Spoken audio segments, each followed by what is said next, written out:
Buenas tardes, gracias por sumarse a esta transmisión. Estamos iniciando en vivo aquí en la ciudad de Ensenada y platicaremos en los próximos minutos con uno de los candidatos a la gubernatura del estado de Baja California, Héctor Osuna Jaime, quien estará planteándonos cuáles son las propuestas que trae como candidato, y obviamente pues nos interesa mucho conocerlo, que ustedes lo puedan identificar, ya que pues estará en la boleta y él representa a Movimiento Ciudadano, MC.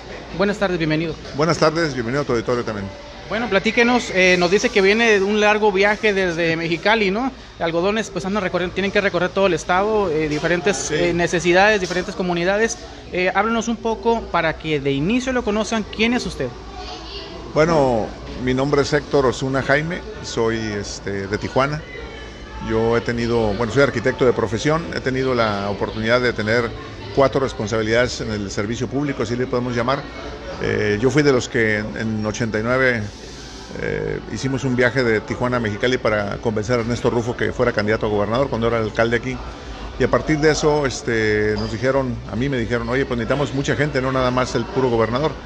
Y se ocupa que conseguir gente que sea candidato a presidente municipal, a diputados locales. Y lo que hicimos fue pues tratar de organizar un distrito y en la ciudad de Tijuana, y pues nadie quiso entrarle, entonces yo fui diputado local del 89 al 92. Hay que reconocer que yo gané básicamente por el arrastre de la elección de Rufo. Sí. Pero ya estando ahí, bueno, me aboqué a entender cuestiones de administración pública. Yo soy arquitecto, no conocía ni siquiera cómo operaba el Congreso del Estado. Pero bueno, y a partir de eso después fui candidato a presidente municipal en el 92, fui presidente municipal del 92 al 95. Y en el 95 regresé a mi práctica profesional de un poco de arquitectura, diseño urbano, promoción de desarrollo urbano, etcétera.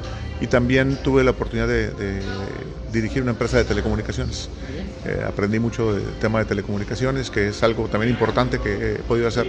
Y después fui candidato a senador en el 2000, muy parecido a la experiencia de Rufo, o sea, acompañando a quien fue el primer gobernador de oposición. También acompañé yo como senador al que fue el primer presidente de la República de oposición en la historia de México.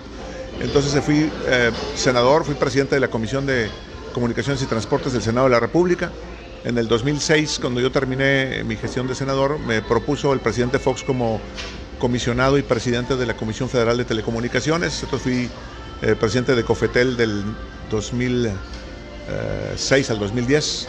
Y ya me regresé a mi práctica profesional, un poco de asesoría de telecomunicaciones, un poco de asesoría de arquitectura y de desarrollo urbano, y en eso he estado practicando. En el 2013 intenté ser candidato otra vez por el mismo partido, por el PAN, pero las cosas ya habían cambiado mucho, ya fueron, digamos, ya un poquito más opacas. ¿En qué sentido? Pues en que ya encontré que ya inflaban el padrón, afiliaban gente. Afectaban internamente cómo eran las encuestas para poder ver quién podía ser candidato y no. Entonces yo ya en el 2013 dije que ya no, en el 2014, un año después, para que no vieran que fue por el resultado, lo que hice fue darme de baja del PAN y desde entonces he estado activo como ciudadano. En el 2016 intentamos ser candidatos con el Partido Baja California. La mera verdad fue muy tarde, muy pronto y con poco apoyo. Obviamente no nos fue bien, pero aprendimos mucho. Entonces ahora, en esta ocasión, un grupo de ciudadanos que estaban ya en pláticas con Movimiento Ciudadano, le preguntaron, el que es actualmente candidato a presidente municipal, Fermín García, y la gente que lo apoya, le preguntaron a Movimiento Ciudadano que a quién tenían para candidato a gobernador. Estoy hablando de fines de enero, no hace mucho. Y dijeron que estaban buscando, y ellos sugirieron que me hablaran a mí, me hablaron y empezamos a trabajar con ellos. Y estoy muy contento porque Movimiento Ciudadano ha abierto las puertas casi al 80% de las candidaturas a ciudadanos externos a su militancia, lo cual habla muy bien de lo que están haciendo. Yo me sentí, hace cuenta ahora al revés, ¿no? Vienen y me buscan a mí para que sea candidato. ¿Se acordó de algo? Me acordé del 89, que yo andaba haciendo eso. Entonces, de alguna manera yo no dije que no, dije que me interesaba mucho. Vieron en mí la experiencia de haber tenido esos cargos que te mencioné. Todos han sido de elección, aunque la de Comisión Federal es indirecta, pero es de elección. Y nunca he sido funcionario de designación, por ejemplo. Y entonces ellos vieron valioso eso. Yo también creo que es valioso la experiencia para lo que viene. Es un gobierno de 2 años en donde estamos planteando el resetear, así como agarrar la computadora y reseteas, para que funcionen bien las instituciones que ahorita están muy opacas, muy ineficientes, con mucha corrupción. Hay que limpiar, hay que ordenar y hay que reiniciar muchos de los sistemas y de las instituciones. Yo creo que yo tengo la experiencia para hacerlo, porque se requiere alguien que sepa hacerlo. la gobernatura de 2 años se antoja que no es como para llegar a aprender, es para llegar a hacer algo. Llegar y hacer cosas. Saber lo que hay que hacer. No, y yo veo... Vamos a preparar, a ver qué hay en plan. Sí. Yo veo en las otras 5 opciones personas que son así como que no han tenido una experiencia ejecutiva suficiente para el reto que tenemos enfrente. Por eso yo siento que con responsabilidad, es mi responsabilidad el ponerme como una opción más. En otras veces ha habido, desgraciadamente, muchos baja californianos me han dicho, tijuanenses sobre todo, que yo vivo allá, que decían, oye, pues es que los dos son malos. O sea, había 2 candidatos o 3, pero decían, uno es malo y el otro es malo también o peor. ¿Cuál es el menos peor? O hay que votar por el menos peor. Nosotros queremos que en vez de que piensen en quién es menos peor, que piensen en algo que sí funcione, que está bien, una buena opción, y eso estamos presentando. Y estamos muy contentos porque, por ejemplo, aquí en Ensenada, Elvira Romero es candidata por Movimiento Ciudadano, una mujer que he conocido a partir de esto, que las referencias que he visto es que es muy activa, emprendedora, tiene rasgos de liderazgos y preocupación por Ensenada, y yo estoy muy contento de estar asociado con ella, por ejemplo, y he sentido de ella lo mismo, de que ella también está contenta de estar asociada conmigo en un partido que nos abrió las puertas. En Tijuana también Fermín García es un excelente candidato, es una persona que ha dedicado su vida a un liderazgo, digamos, humano y espiritual, es una persona que da pláticas motivacionales, pero además fue pastor de la iglesia cristiana y se ha bajado porque dijo que había que hacer algo, y a mí se me hace cuenta que me pongo a pensar cuando anduve yo buscando personas que quisieran ser presidente municipal, de repente llega alguien que él quiere ser. ¿Qué opina de alguien que sea de la religión emanado, se involucre en esto? Yo creo que está bien, porque no es mezclar una cosa con la otra, son 2 actividades distintas. De hecho, la restricción no lo hace desde la posición de eso, pero el liderazgo que él tiene en mucha comunidad y la confianza que mucha comunidad lo tiene en él, yo creo que es muy útil para poder, como él lo dice, restituir un poquito el tejido social que está muy roto en Tijuana. Y yo creo que eso es muy valioso, alguien que motive a la participación, a la solidaridad, a la subsidiariedad entre las gentes que necesitan ayuda en la ciudad. Es lo que necesita Tijuana, necesita sanar mucho de las relaciones humanas. ¿Cómo hace para adaptarse a los... obviamente cada partido político tiene ciertas ideologías y ciertas líneas que sigue, ¿no? Estuvo PBC, ahora está Movimiento Ciudadano. ¿Cómo le hace para adaptarse? Es decir, ¿coincide con las ideologías de estos partidos en los que ha estado? Reviso que no sean en contra de lo que yo pienso. Eso es básicamente eso. Mira, yo soy una persona convencida, como dicen, yo soy panista de convicción, o sea, humanista básicamente. Creo en el respeto a la dignidad de la persona humana, creo en el bien, en la búsqueda del bien común, en la solidaridad entre todos y la subsidiariedad como una política, digamos, de apoyo. Pero eso es una convicción, nadie está apropiado de esos principios, son universales, se llaman humanismo político. De tal manera que yo cuando dejo de tener una credencial vigente en un partido, no quiere decir que se quedan mis principios ahí, se vienen conmigo, yo estoy convencido. Cuando participé con el Partido Baja California, revisé sus principios y no tiene nada que choque con lo que yo pienso, tampoco con Movimiento Ciudadano, que al revés, están muy abiertos a precisamente proporcionar una plataforma que ciudadanos que quieran hacer bien las cosas, las hagan bien. Por eso cuando empezamos a pensar en esta campaña, nosotros decimos que se vengan de este lado los ciudadanos que quieren hacer bien las cosas, que son directos, que son transparentes y que saben que haciendo bien las cosas vamos a vivir mejor todos. Ese es el objetivo. ¿Qué nos puede decir de lo que lo diferencia fundamentalmente de los otros candidatos? Ya nos dijo un aspecto que es la experiencia en el Ejecutivo. ¿Qué otras cosas nos puede mencionar? Pues mira, es una competencia hacia los ciudadanos que escojan a alguien que van a contratar por 2 años para que enderece el rumbo del Estado. ¿Se puede en 2 años enderezar el rumbo del Estado? Sí, claro, con experiencia, sabiendo lo que hay que hacer. Tienes que volverlo, como te digo, resetear el Estado para poder hacerlo. Obviamente no es lo mismo que hacerlo en 6 años, pero tiene que ser muy rápido, porque no puedes nomás llegar a no hacer nada, ¿no? Entonces yo creo que yo tengo la experiencia y la capacidad. Yo veo en el candidato de Morena una persona con demasiada ambición. Mira, él era ambición de todo, no sé, de poder y de dinero y de todo, yo creo, porque mira, nada más hay que analizar lo que ha hecho. Fue líder de Morena porque es amigo del que ahora es presidente. Se va de candidato a senador, por 6 años es el compromiso de una elección, y lo tira en 3 meses, o sea, poca seriedad. No se le hizo suficiente ser senador, es un honor inmenso ser senador. ¿Cumplió los 6 años? Cumplió los 6 años, completamente. De tal manera, lo que te digo es que es un desdén al compromiso que hizo con los ciudadanos. O sea, anda gritando, colgando así tan profuso como se está viendo ahorita, carteleras como que quería ser senador. Es senador y dura 3 meses. Luego después se va de delegado, ¿cómo se llama? O superdelegado, como le han llamado, coordinador de delegados federales. Dura 2 meses ahí. Y luego es candidato a, ¿cómo se llama?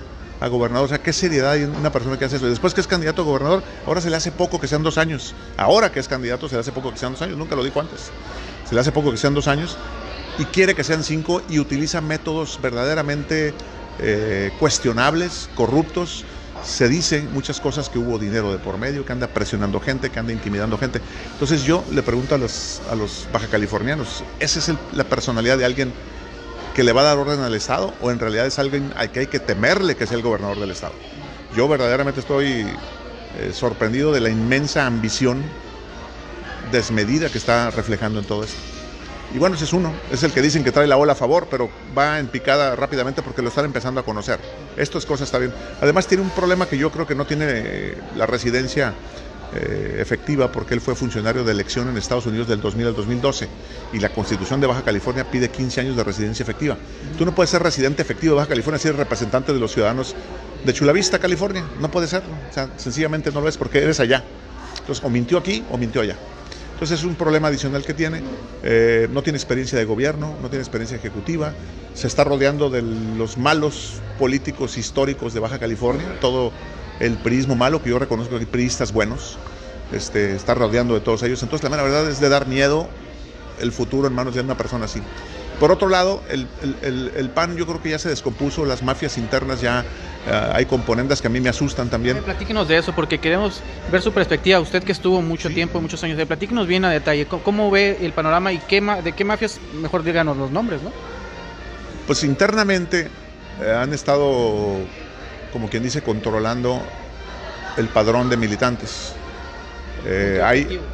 Con el objetivo de controlar las candidaturas, con el objetivo de llegar al gobierno y tener poder. Una vez teniendo poder, tienen una complicidad en muchas cosas, lo han demostrado muy claramente el Congreso del Estado actualmente, haciendo a oscuras algunas decisiones que el gobernador les demanda que hagan. Porque todo esto tiene una explicación. Mira, desde la Oficialía Mayor del Congreso del Estado y a partir de otros jugadores locales, por ejemplo aquí, Pablo Alejo y toda la gente, que todo el mundo se queja, los partidos se quejan de eso, de que los controlan a partir del empleo, su actividad dentro del partido. Pero a nivel estatal la operadora de Kiko Vega fue Loreto Quintero, la oficial mayor. A partir de ella, lo que hicieron fue controlar el consejo, controlar el partido, controlar las dirigencias y controlar las candidaturas de diputados. Por eso esos diputados que están ahorita, que fueron en la intermedia de Kiko Vega, son personas que obedecen a lo que el gobernador dice.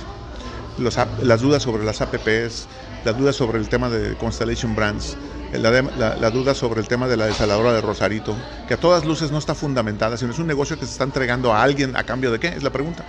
Entonces, pero más grave que eso, esta corrupción interna del manejo de la nómina para controlar un partido y para controlar el padrón, para controlar todas las posiciones políticas, que obviamente yo lo dije en una entrevista del semanario Z de la semana pasada, esto es crimen organizado, porque lo que están haciendo son delitos en donde se asocian para algo, se llaman delitos. Dentro del claro, es un crimen organizado, o sea, se pusieron de acuerdo 2 personas, ya es un crimen organizado, cuando ya participan mucho, pues es peor.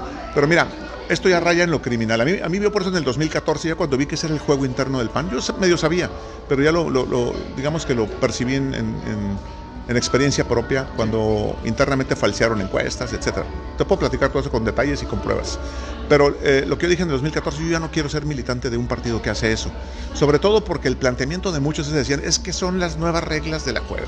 El PAN ya cambió, la condición ya cambió, ahora tienes que jugar así. O sea, ¿qué significa? Que tienes que competir, es una competencia de tramposos, a ver quién hace más trampa y quién le gana más, quién tiene más ambición en términos de agarrar dinero de afuera para hacerlo valer adentro, para agarrar después puestos de gobierno, para luego hacer negocios con personas o tener que pagar los compromisos.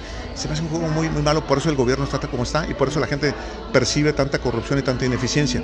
Mira, el segundo día de campaña, yo fui a Tijuana, el primero estuve en el Valle de Mexicali, y fui al Hospital General a reunirme con los médicos del Hospital General de Tijuana, porque ellos me llamaron a la atención que estaban trabajando bajo protesta, y tiene una manta afuera que dice que están trabajando bajo protesta porque no tienen los insumos para cumplir con su trabajo. Son unos verdaderos héroes ellos, porque están trabajando con el 30% de los insumos necesarios para el hospital. ¿Qué significa eso? Que desde la Oficialía Mayor del Gobierno del Estado, desde las instancias administrativas de ICESalud, ha ido degenerando, digamos, el suministro, ha ido cayendo, sobre todo los últimos 2 años, pero notoriamente los 6 anteriores. y ellos están, digamos, trabajando con las uñas. Yo entré a la sala de urgencias del Hospital General y parecía, no sé si lo que vemos muchos en las noticias, como un hospital de Siria en tiempo de bombardeos de guerra, o sea, atendiendo a la gente en las sillas, casi en el pasillo, casi en el suelo, o sea, lleno, desasiado el lugar. Y ellos dicen, es que no podemos con más, o sea, no tenemos insumos para hacerlo. A veces ellos van y compran cosas, sus guantes, llevan sus instrumental médico, etcétera. Eso les pregunto yo, bueno, a ver, esto está grave, está muy feo, me impacté, le digo, a ver, si ustedes hubieran tenido los insumos necesarios, yo no digo lujos, yo no digo cosas, si hubieran tenido los insumos necesarios para atender a todas las personas estos 2 últimos años o estos 6 últimos años, ¿qué hubiera pasado? O sea, ¿cuál sería el balance de las cosas?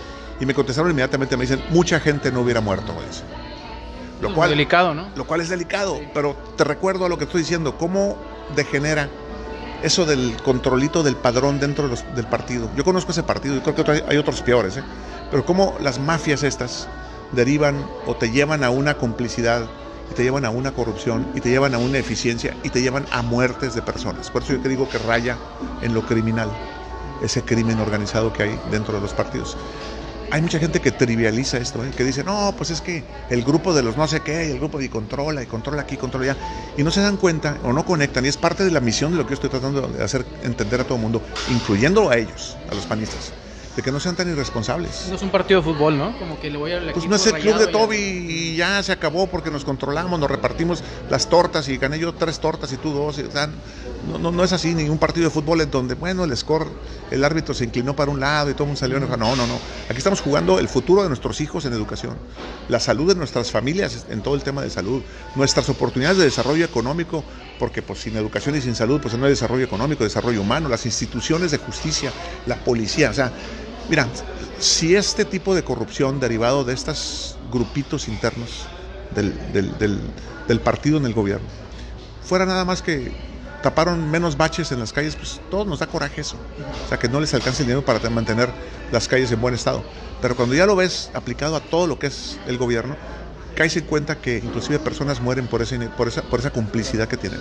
Y eso es a lo que me refiero yo. Entonces, sale el candidato del PAN, queriendo decir que todo está bien, que no se olviden, que esto ya pasó, y está rodeado de los mismos. Y él es parte de eso porque juega a eso juega él, a falsear encuestas, a afiliar gente, eso lo hizo desde 2013.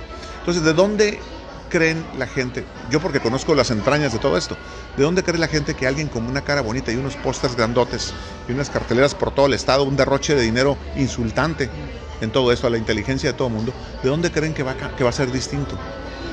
Entonces lo que nosotros estamos planteando es una opción fresca, nueva, ciudadana, abierta, sin compromisos inconfesables, porque no traemos ni siquiera el dinero para poder decir que nos están comprando la conciencia, todo eso.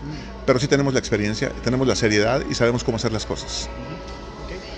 ¿Cuáles son, ya yéndonos a temas concretos de sus propuestas, cómo le haría para echar a andar en estos 2 años, resolver problemáticas muy serias como el tema de la seguridad, que está afectando seriamente a todos los municipios en Baja California? Ensenada en particular era mucho más tranquila y ahorita hay mucho homicidio, hay mucho robo. Bueno, finalmente todas las ciudades están sufriendo eso, tema de seguridad, el tema, ya menciona de salud, las problemáticas que usted menciona, que acaba de mencionar que se presentan ahí, y otro tema que es el del agua, también muy sentido en Baja California, los temas torales, digamos. Claro. ¿Cómo le va a hacer? Mira, el tema de la ausencia de seguridad o el sentimiento que tenemos de que hay un desorden y un caos es la consecuencia de muchas cosas.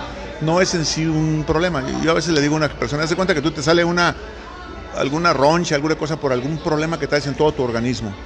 La solución no es rasparte la roncha y ya estuvo, ¿me entiendes? Es en realidad curar de fondo, tratar de raíz el problema. Entonces, la inseguridad es un problema que está conectado con muchas cosas. Si no hay salud, si no hay educación, si no hay desarrollo económico, si no hay desarrollo humano y social, y si no hay infraestructura para todo eso, no echamos a andar un círculo virtuoso, que es lo que estamos proponiendo nosotros.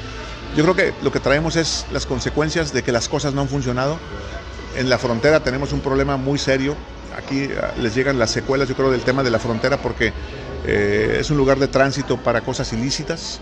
en donde mucha economía se derrama ahí en términos de vender la droga en especie para el narcomenudeo y para todo eso, que nos ha contaminado a los jóvenes. Pero también los jóvenes, como no tienen porvenir, no tienen educación, no tienen una buena estructura familiar, un buen desarrollo, digamos, de educación y oportunidades sobre todo, pues son fácil presa de todo esto. Entonces ahí empiezan el pleito por el mercado. El narcomenudeo, por ejemplo, hay dos maneras de atacarlo. Unos piensan que hay que salir con armas de alto poder a aprender a los narcomenudistas. Esos se dedican después, van y matan a los policías, van y matan a los rivales, y es una guerra, es un cuento de nunca acabar. Yo creo que sí, claro, siempre va a haber una persona que lo es. Entonces, lo que hay que hacer es quitar el mercado a los narcomenudistas. ¿Por qué no empezamos, aunque con inteligencia ataquemos ese tipo de actividades ilícitas, yo digo con mucha más inteligencia que con fuerza? ¿Por qué no trabajamos en que la sociedad ayude a cobijar a los jóvenes que están perdidos en eso, que los reencauce a una buena rumbo en su vida, y que tengamos, que todo el mundo seamos subsidiarios con ellos, que los acordemos? Mira, hay gente que se ha dedicado a hacer eso, y luego después dice, bueno, yo agarro a los vagos de mi colonia. Yo otra vez platiqué con una persona que me dijo eso, en una colonia donde hay muchos problemas, que se llama Villas de Baja California, y me dice, hay muchos vagos, hay muchos drogadictos. Y dice, yo me he dedicado a hablar con ellos, a convencerlos, a limpiarlos de todo tipo, ¿no? A limpiarlos en su manera física de vestir, a darles ropa nueva, a que se vayan, todo lo que tenga que ver con eso, y alejarlos un poco del vicio. Una vez que logramos eso, el problema es que no tienen a dónde integrarse. Su familia a lo mejor ya no quiere saber nada de ellos, o no saben ni dónde está su familia porque vienen de algún otro lado. Entonces el problema es que es un problema de toda la sociedad, que tenemos que ver el lado humano de los problemas que tenemos. Hay gente que piensa, como te dije hace un rato, de que el chiste es salir con armas de alto poder a darse de batalla. Yo creo que eso es peor. Y el problema es integral, por eso nosotros hablamos, todo está conectado, porque hablamos de resetear y reiniciar un círculo virtuoso del bienestar, así le decimos nosotros. Número uno, que haya salud, que tengamos salud todos, porque sin salud no hay nada. Y atención psicológica, a lo que entiendes. Claro, desde lo psicológico hasta lo médico, hasta lo que es alimentación, medio ambiente. O sea, que los bajacalifornianos tenemos condiciones de salud, digamos, óptimas. Si tenemos todos una condición de salud óptimas, entonces podemos pensar que podemos tener mejor educación. Y cuando hablo de educación, no nada más hablo de kinder, primaria, secundaria, prepa y todo, no, sino educación para todos, para los adultos, para las mujeres, para los nuevos oficios que están empezando a requerirse, para nuevas tecnologías que están haciendo, para que la gente se sienta útil, para que los discapacitados y las personas de la tercera edad puedan tener una actividad, digamos, y se sientan útiles. Es muy importante para todo el mundo hacer eso. Entonces necesitamos educación. Si tienes salud, puedes tener educación. Si tienes salud y educación, puedes hablar de desarrollo humano. El desarrollo humano tiene mucho que ver con la organización de la sociedad, tanto fuera del gobierno como del gobierno. Las instituciones de gobierno proyectan el desarrollo humano que tenemos. Con gente educada tenemos mejores digamos, instituciones, y también las privadas, el altruismo, por ejemplo, las organizaciones profesionales, las cámaras de comercio y de industria. Todo eso se llama desarrollo humano, pero en función de que tienes salud y que tienes educación, tienes desarrollo humano. Y si tienes esas tres condiciones, puedes pensar que esa comunidad, ese estado, esa ciudad, tiene mejor desarrollo económico, porque es gente educada, saludable y organizada. Entonces ellos van a tener, digamos, un potencial de crear riqueza a partir de inversión en el empleo, inversión en la productividad, en la innovación, en todo lo que pueda hacerse en el desarrollo económico. El desarrollo económico genera la necesidad de inversión en infraestructura. La vía pública es por la vía de los impuestos, y la vía privada pues por la vía de los negocios, las plazas comerciales, los hospitales, las casas, los apartamentos, que son, digamos, detonantes de la economía. Se llama infraestructura. Entonces invierte, si hay economía sana, hay infraestructura. Y la infraestructura pública pues son los hospitales públicos, digamos, las escuelas públicas, las calles, los parques, el alumbrado público, el agua, la luz, el drenaje, todo lo que se necesita para que funcione la ciudad. Entonces ahí cierras, digamos, el círculo virtuoso. Si tienes mejores condiciones de infraestructura, tienes obviamente mejor salud, mejor educación, y es un círculo que se... Bueno, entonces el que no funcione eso, sí, te da por resultado el caos, porque no hay salud, no hay educación, la gente anda suelta, hay violencia porque no hay organizaciones sociales que le den un cobijo a todos esos, y entonces las consecuencias son la inseguridad que tenemos. Entonces no podemos aislar la inseguridad de todo esto. Entonces por eso creo que... Finalmente, todo lo que menciona, sí se entiende los pasos que están conectados unos con otros, pero en el fondo de todo, el dinero es el que mueve muchas cosas, ¿no? Si no hay dinero, no operan las instituciones. Claro. ¿Cómo le va a hacer? Pues la corrupción es algo que impera en el gobierno, por eso está tan endeudado.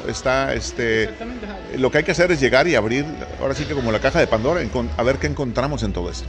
Tenemos que ver exactamente, esto es lo que encontramos, hay que sancionar a quien hizo las cosas mal, hay que turnar a la Fiscalía o al Ministerio Público a quien tenga que hacer todos los malos manejos que ha habido para efecto de que quede claro que aquí no se va a tolerar que alguien se burle de nosotros, utilice los recursos y no haga nada. Y segundo, planear bien y priorizar muy bien las cosas, porque mira, podemos hacer una lista de 300 necesidades, pero podrás estar de acuerdo que si hacemos un ejercicio de planeación con la sociedad, que es una de las cosas que también quiero hacer porque estamos muy claros que hay que planear estratégicamente el futuro del Estado, podemos decir que hay prioridad 1, 2, 3, 4, 5, a lo mejor hay una 200 que nos gustaría que se hiciera, pero en el primer ciclo a lo mejor no alcanza.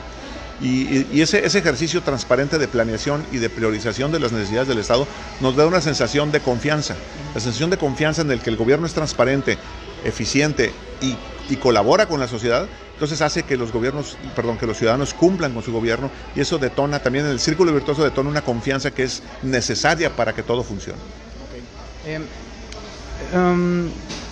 La ciudad de Ensenada, ¿usted qué conoce? ¿Qué nos puede decir? Ahorita que nosotros pues somos un medio aquí en la ciudad de Ensenada, nos interesan mucho los temas que pudiese traer en su agenda los candidatos a gobernador. Para Ensenada hay proyectos muy emblemáticos aquí que se han quedado por años, incluso casi décadas, estancados. Libramiento, son el aeropuerto en Ojos Negros, un puerto de altura aquí en la zona del Sausal para contenedores y demás. En fin, hay muchos proyectos que el propio gobierno del estado ha anunciado que como que se van a iniciar y no, y ahí nos tienen pateando el bote administración tras administración, independientemente del partido que sea, y no se concretan en Ensenada finalmente. ¿Cuáles son los temas que usted traería en su agenda en caso de que llegase a ser gobernador para detonar el municipio de Ensenada? Temas de infraestructura principalmente. Mira, si de algo entiendo es de eso, la mera verdad, porque yo he tratado de entender que los proyectos de infraestructura tienen que ser consensados ampliamente, transparentes en su gestación y sobre todo en su implementación. Y el problema de lo que ha pasado en Ensenada es que todos los proyectos todo el mundo los ve como un botín de negocio y los guardan bajo el brazo. En Colonet, por ejemplo, cómo se cayó ese proyecto de Punta Colonet. Sí, te voy a decir por qué. Yo hablé yo era senador en ese tiempo. Tenía que haberse decidido muy rápido y tenía que haber entendido una cosa, que era un puerto para Estados Unidos. Y tenías que pensar que a lo mejor el operador del puerto tenía que ser norteamericano y tenías que cabildearlo gobierno a gobierno. En aquel tiempo ya estaba aquí Hutchinson, que es una empresa china. Sí. Yo hablé con el gobernador, yo senador, con el gobernador de hoy, y le dije, ¿sabes qué? Yo creo que un puerto en Colonet, que principalmente va a conectar a Estados Unidos, va a ser muy difícil que acepte Estados Unidos que lo administre una empresa china. Yo creo que hay que buscar que Estados Unidos sea el que lo promueva. Esa es una. No lo hizo, se atoró el asunto. Y yo, como senador y que tenía mucha relación con Estados Unidos en la Comisión de Relaciones Exteriores de América del Norte en el Senado, me di cuenta que los norteamericanos no estaban interesados en que un puerto en México lo administrara para conectar a Estados Unidos alguien externo a ellos. La única posibilidad que podía haber... ¿El mismo México? ¿O no tiene posibilidades México? Es que tendría que buscarse quién invirtiera, y había personas que querían invertir. Había operadores del mismo puerto de Long Beach que querían invertir, que querían los mismos operadores de las líneas, digamos, de navieras, que también deseaban invertir, pero lo que sí querían es que la administración fuera alguien más asociado con México y Estados Unidos, con una vigilancia obvia, ¿no? Bueno, esa será una oportunidad de detonar algo. Yo te voy a decir una cosa, desde el lado privado yo he tratado de detonar cosas en Ensenada, desde el lado privado, no desde el lado gobierno, porque entiendo la dinámica. Okay. Yo promoví, por ejemplo, con la Secretaría de la Defensa Nacional, hablé con ellos, porque yo hice un proyecto de un centro de inteligencia como arquitecto en la Ciudad de México, en el campo militar número 1, hice el proyecto del centro de inteligencia, y lo que entendí es que Ensenada necesita mover el Ciprés para beneficio de los ensenadenses, y en el propio Ciprés están los recursos económicos para mover al campo militar a otro lugar. Nosotros propusimos en la zona del Tigre 1 porque teníamos un interés particular. Aquí sí es separado de lo que es gobierno, pero pues yo como arquitecto y como con experiencia lo hice en el tiempo en el que no tenía. Solo para encontrarme que el gobernador Kiko Vega se atravesó y dijo, no, a Ojos Negros.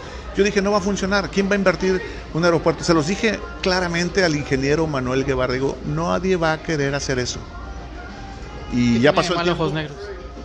Que no hay nada. Los aeropuertos se hacen a donde es un destino. O sea, Mucha gente dice, no, pero es que ahí no hay neblina. ¿Y qué tiene que ver eso? O sea, en Londres hay aeropuertos, ¿cómo se llama? En San Francisco hay aeropuertos, y están exactamente donde se ocupan, no están a 50 kilómetros donde no hay nada. Entonces lo que hay que buscar es un lugar donde beneficie a todo el mundo. La zona de aquí de arriba del Tigre es una zona que puede beneficiar mucho más a todo el mundo, porque está la zona de la ruta del vino, el aeropuerto puede ser utilizado para instancia privada y militar. O sea, yo creo que principalmente privado, pero controlado por los militares porque serán los dueños ellos. Y el dinero que de las 365 hectáreas que se tienen en el Ciprés, con la mitad de eso, la mitad se la das a la ciudad para parques y espacios cívicos, y la otra mitad obviamente la comercializas para efecto de obtener los recursos para poder modificarlo para allá. Ese planteamiento se hizo en el 2011. Sí, y yo vi planos, ¿no? Y que donde ya se establecía zonas comerciales y todo. Una carpeta que creo que cuando estaba, no sé si Pelayo o Irata, que la llevó a la Ciudad de México para presentarla y demás. Nosotros hicimos un planteamiento como privados, y llegamos hasta una reunión en aquel entonces con el general Cienfuegos. El gobernador se enteró y dijo, no, ahí no. Obviamente ya entran las rivalidades de cuestiones partiditas y de egos y de cuestiones partidistas, y decidió que para allá. Le dije, no va a funcionar. Bueno, no funcionó. Y aún así el gobierno del estado ya compró terrenos. Una cosa que hay que revisar es dónde compraron los terrenos, por qué compraron los terrenos, si no era un proyecto, digamos, que tenía sensatez en todo esto. Y después que compraron los terrenos le dijeron a los militares, los queremos cambiar para allá. ¿Tú crees que los militares van a funcionar así? Sí. Es al revés. Ellos son los dueños del Ciprés. Tienes que decirles dónde quieren irse ustedes. Nos gustaría que se salieran de Ensenada. Sí. O sea, el cómo hacer las cosas a veces es más importante, porque el decir, yo quiero que se salgan los militares, ¿cómo le haces? No, te lo pregunto a ti, se lo pregunto a tu auditorio. Sí. No, tienes que ser... Que tenga la disposición, van a decir, bueno, sí, pero... hablar del tema y decirle, hay varias opciones, 10 opciones, ustedes escojan. El gobierno es el coordinador del interés de ustedes y de la ciudad de Ensenada, de que liberen esa área para que se enriquezca Ensenada. Mira, Ensenada tiene 365 hectáreas frente al mar, rodeado de la ciudad. Es como la zona del río de Tijuana, pero con playa. Imagínate el valor que tiene eso. Y la fisionomía que le cambiará todo esto. Entonces, el no saber hacer las cosas es el que no las hace. ¿Por qué? Porque quieren el negocio, porque quieren la tranza, porque quieren ver cómo está el asunto. Y eso echa a perder el progreso. Por aborazados, ¿no? Por aborazados, echa a perder el progreso. Yo preguntaría ahorita, ¿qué pasó con los terrenos de, ¿cómo se llama?, de Ojos Negros? Sí. Si ya nos hizo el aeropuerto, ¿cuánto se pagó y qué van a hacer con ellos? Muy interesante, sí, hay que preguntarles. Entonces, si usted fuese gobernador, ¿promovería e impulsaría nuevamente el tema del Ciprés? Sí, yo creo que lo que hay que hacer es eso, hay que hablar con los militares. Yo he hablado muchas veces desde lo privado, en donde les he dicho, ustedes, este es el mecanismo en que yo creo que puede funcionar, ustedes son los que tienen una tierra que vale mucho, y en una relación, y ¿sabes qué? Es que también hay una cosa importante aquí ¿qué es lo que le da valor al terreno? Yo le pregunto a mucha gente, ¿cuánto vale el terreno del Ciprés? Y me dicen, no, vale mucho. No vale nada, porque los militares están ahí y porque es un equipamiento. ¿Sabes cuándo vale? Cuando se salen los militares y de común acuerdo el ayuntamiento les da uso del suelo y densidad. El ayuntamiento no tiene nada que ver el Estado, ¿eh? Entonces, esa es una cosa que luego, si no saben, si no tienen experiencia, si no saben cómo, pues nunca se hace. Nunca se hace, porque no saben cómo. Nosotros hemos planteado esas cosas como esas. Bueno, ese es un tema. El otro tema es el tema de ayudar y detonar con esa misma medida el área de Valle de San Quintín, Valle de Guadalupe. Y ese es un potencial enorme de turismo que tiene Baja California. Es la joya del turismo de Baja California, en donde ya no tenemos casi lugares. Ensenada creo que es la joya del turismo.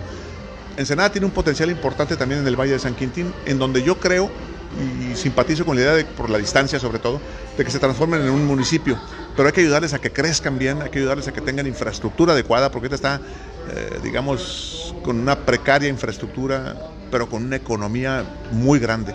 Y hay que darle rumbo a eso, y eso es parte de lo que a mí me gusta, la planeación estratégica, la planeación urbana, el desarrollo urbano y obviamente la reordenación de lo que está mal planeado.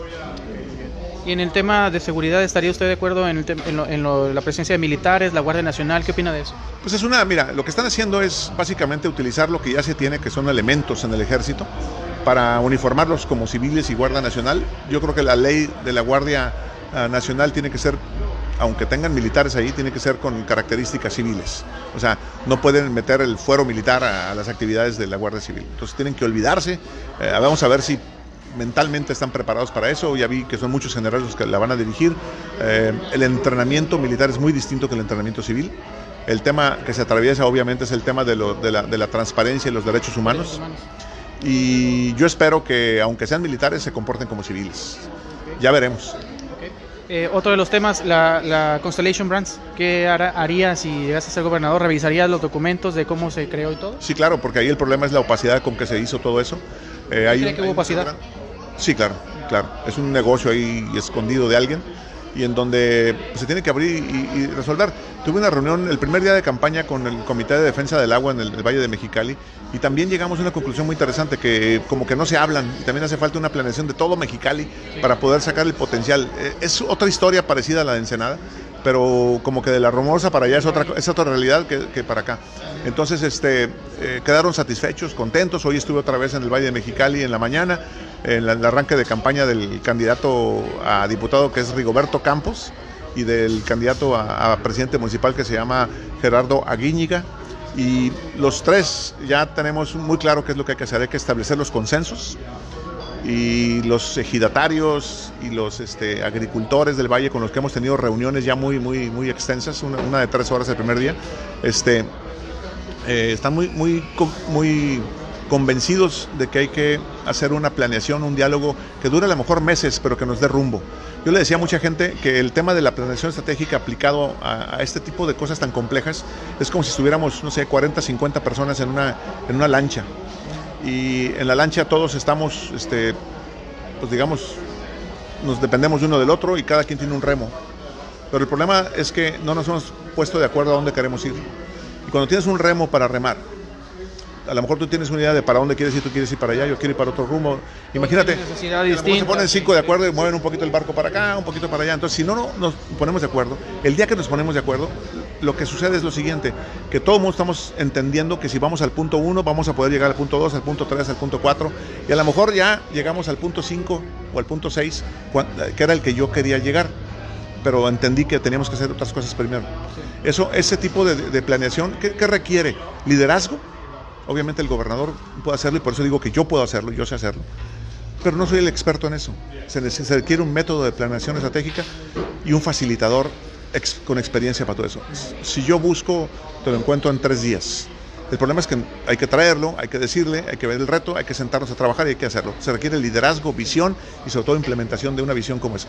¿Eso qué nos daría? Pues que, por ejemplo, en el caso de Mexicali les he dicho que serían el motor económico del noroeste. De veras lo que hay ahí como potencial es grandísimo. Tú nomás con recorrer el valle, que lo recorrí de lado a lado, te das cuenta de lo inmenso que es y del potencial que tiene.